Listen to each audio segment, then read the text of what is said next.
You can pick where you want to be the front or where you want to be the back, and top stitch this opening. That's why I said you need to have two different types of thread, okay, gold and black. So you are top stitching it using same color of thread.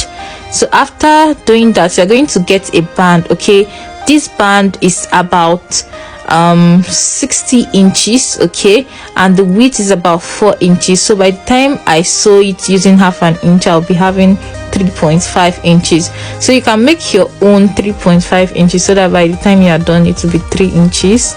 So fold this into two, come in by about 2.5. that is where we'll slant it to the beginning there and cut out. You know, it's not going to be straight. Take note, I folded this in two so that the two parts will have equal slant, okay. After doing that, fold in two and sew around using half an inch, and then leave a little at the middle. So this is what we'll have. I also trimmed it out and left the middle for turning over, okay. I joined mine because the fabric was not long enough. So you're going to turn this over using a scissors, a needle, a picker, or anything. So you're turning it out from each of the ends. Make sure to bring this sharp point out carefully so as not to rupture it, and then you drag it out. Just take note of the method I'm using to turn this over. It's quite an easy one. So you do that for the other side too, and bring it out from that main point. So if you have a straight material, there's no point making it have a joining at the middle. I did this because it won't be enough.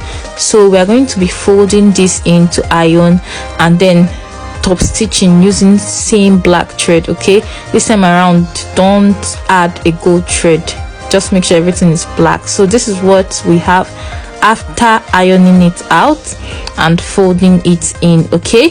So the next thing, I'll be marking 1.5 inch from the top all round, okay, because you know this 3-in-1 bonnet has like a protrusion. So I'm going to be having 1.5 all round and sewing at the top. If you are somebody that can sew very well, you can decide to just use your tape to keep measuring where you are sewing. So this part I told you we are going to be closing up is where I want to close up. So if you don't want to mark this 1.5, you can sew and measure using your tape directly. So see the essence of you using the right color of thread. And by the time you are sewing, you are going to be folding it in, okay. This is something you have to gauge, okay. You have to decide, should you be folding